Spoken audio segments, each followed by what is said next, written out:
Assalamualaikum warahmatullahi wabarakatuh. Alhamdulillahirabbil alamin.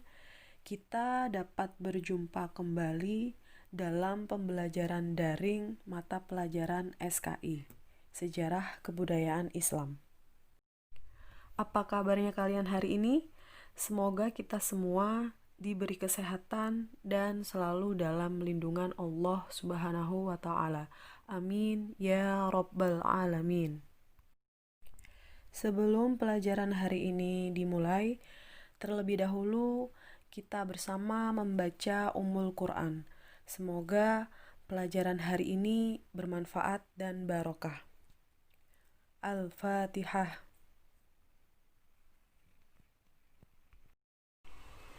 Pada pertemuan hari ini, kita akan mempelajari tentang pola dakwah Nabi Muhammad SAW pada periode Mekah. Nabi Muhammad SAW adalah orang yang berkepribadian sangat lembut, cerdas, berbudi pekerti baik, terpuji, dan juga dapat dipercaya. Oleh sebab itu, beliau dijuluki dengan Al-Amin, yang artinya orang yang terpercaya. Pada saat beliau berumur 40 tahun, beliau menerima wahyu yang pertama, yaitu surat Al-Alaq ayat 1-5 dari Allah Subhanahu wa Ta'ala melalui malaikat Jibril di Gua Hiro pada tanggal 17 Ramadan. Pola dakwah Nabi Muhammad SAW periode Mekah yang pertama adalah dakwah secara rahasia atau biasa disebut dengan dakwah sirriyah. Turunnya Quran surat Al-Alaq ayat 1-5 di Gua Hiro tidak secara langsung meneguhkan hati beliau, Nabi Muhammad SAW. Namun kemudian beliau ini memantapkan keyakinannya bahwa beliau adalah benar-benar seorang Rasul utusan Allah Subhanahu wa Ta'ala. Beliau menemukan keyakinan bahwa dirinya memang benar-benar telah diangkat menjadi Rasul utusan Allah Subhanahu wa Ta'ala dan berkewajiban menyampaikannya kepada umat manusia setelah menerima wahyu yang kedua, yaitu surat Al-Mudaththir ayat 1-7. Dalam melaksanakan tugasnya sebagai Rasul, pola dakwah yang digunakan Nabi Muhammad SAW pertama kali adalah berdakwah secara rahasia atau secara sembunyi-sembunyi, yaitu menyampaikan ajaran agama Islam secara tertutup, terbatas hanya kepada orang-orang yang dekat dengan beliau saja atau kepada orang-orang tertentu, baik itu keluarga maupun teman-teman yang beliau anggap dapat menerima ajaran Islam atau tidak menimbulkan reaksi yang dapat menghalangi lajunya dakwah. Nah, mungkin dari kalian ada yang bertanya-tanya seperti ini. Kenapa sih Nabi Muhammad SAW kok berdakwah secara sembunyi-sembunyi? Kenapa seperti itu? Jawabannya adalah yang pertama, karena perintah Allah setelah turun surat Al-Mudaththir yang berbunyi Qum fa'anzir, yang artinya bangunlah dan berikanlah peringatan. Nah, sehingga dari sini kemudian Rasulullah sadar bahwa beliau ini dipilih oleh Allah untuk menjadi utusan Allah, sehingga harus bertugas untuk berdakwah. Yang kedua, karena kekuatan kaum muslimin pada waktu itu belum terlalu besar dan banyak orang-orang kafir yang tidak senang dengan dakwahnya Nabi Muhammad pada saat itu. Nah, jika secara terang-terangan berdakwah, pasti para pembesar Quraisy ini akan langsung membantai kaum muslimin. Ini tentu tidak akan baik untuk perkembangan dakwah, bahkan bisa membahayakan jiwa kaum muslimin dan juga Rasulullah SAW.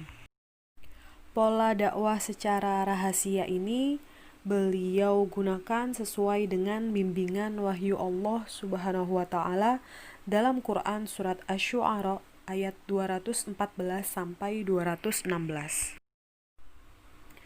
Dakwah dengan pola tertutup atau pola rahasia ini berlangsung selama 3 tahun dan hanya sedikit orang yang menerima ajaran Rasulullah Shallallahu Alaihi Wasallam dan masuk Islam. Para ulama menyimpulkan bahwa orang yang pertama kali masuk Islam dari golongan perempuan adalah Siti Khadijah, yaitu beliau adalah istri pertama dari Rasulullah Shallallahu Alaihi Wasallam. Yang kedua dari kalangan pria dewasa adalah Abu Bakar As-Siddiq radhiyallahu anhu, dan kemudian dari golongan remaja ada Ali bin Abi Thalib. Beliau adalah anak dari paman Nabi, yaitu Abu Thalib. Abu Bakar mengajak beberapa orang masuk Islam, diantaranya adalah Utsman bin Affan, Zubair bin Awam, Sa'ad bin Abi Waqqas, Abdurrahman bin Auf, Tolhah bin Ubaidillah, Abu Ubaidah bin Amr, dan Arqam bin Abil Arqam. Para sahabat Nabi Shallallahu Alaihi Wasallam yang pertama kali masuk Islam ini terkenal dengan sebutan As-Sabiqunal Awwalun. Nah, ketika pengikut Nabi mencapai sekitar 30 orang, beliau memilih kediaman Arqam bin Abil Arqam sebagai tempat berkumpul menerima ajarannya. Selain itu, tempat ini pun digunakan untuk menerima orang-orang yang ingin memeluk agama Islam. Pola dari dakwah Nabi di Mekah yang kedua adalah dakwah secara terang-terangan atau biasa disebut dengan dakwah jahriyah. Maksudnya adalah dakwah atau ajakan secara terbuka dan terang-terangan kepada penduduk Mekah untuk meninggalkan agama dan kebiasaan nenek moyang yang penuh dengan kesesatan serta berlawanan dengan akal sehat, dan beralih memeluk agama tauhid, yaitu agama Islam. Dakwah dengan pola terbuka ini dimulai pada tahun keempat kenabian setelah Nabi Muhammad SAW mendapat wahyu dari Allah Subhanahu wa Ta'ala, yaitu Quran Surat Al-Hijr ayat 94.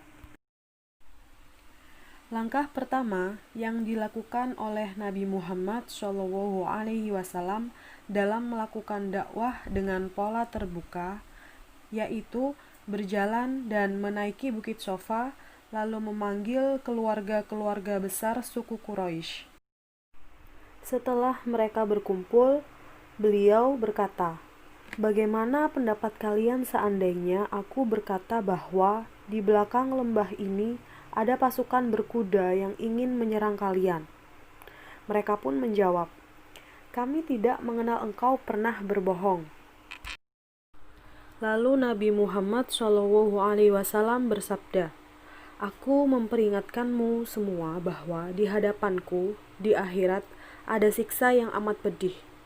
Ucapan Nabi Muhammad SAW saat itu tidak terlalu mendapat tanggapan secara positif maupun negatif dari penduduk Mekah yang ikut berkumpul di tempat tersebut, kecuali Abu Lahab, paman Nabi Muhammad SAW sendiri. Dengan penuh kemarahan, ia berkata memaki Nabi Muhammad SAW, "Binasalah engkau sepanjang hari. Apakah untuk menyampaikan ini engkau mengumpulkan kami?" Lalu kemudian Allah Subhanahu wa Ta'ala membalas makian Abu Lahab tersebut dengan firman-Nya dalam Quran Surat Al-Lahab ayat 1-5. Karena yang diperingatkan Nabi Muhammad SAW saat itu hanya menyangkut ancaman hari akhirat, penduduk Mekah yang ikut berkumpul tidak menanggapinya secara serius, kecuali hanya Abu Lahab yang memaki Nabi Muhammad SAW. Tetapi ketika peringatan serta ajakan beliau dan para sahabatnya agar meninggalkan kebiasaan menyembah berhala, mereka mulai bersikap keras melancarkan permusuhan terhadap orang-orang yang beriman kepada Nabi Muhammad SAW. Penduduk Mekah, terutama para tokoh suku Quraisy, mulai sadar bahwa pengaruh kepribadian Nabi Muhammad SAW yang sangat menyenangkan, dan semakin bertambahnya orang yang menerima ajakannya menjadi ancaman serius bagi mereka. Bukan hanya agama dan keyakinan mereka, tetapi keuntungan berupa materi atau harta yang selama ini mereka peroleh dari pengelolaan Ka'bah yang dipenuhi berhala akan hilang dengan adanya ajaran Islam tersebut. Posisi mereka yang sangat dihormati oleh suku-suku lain yang biasa datang untuk berdagang di Mekah pasti akan ikut terancam pula.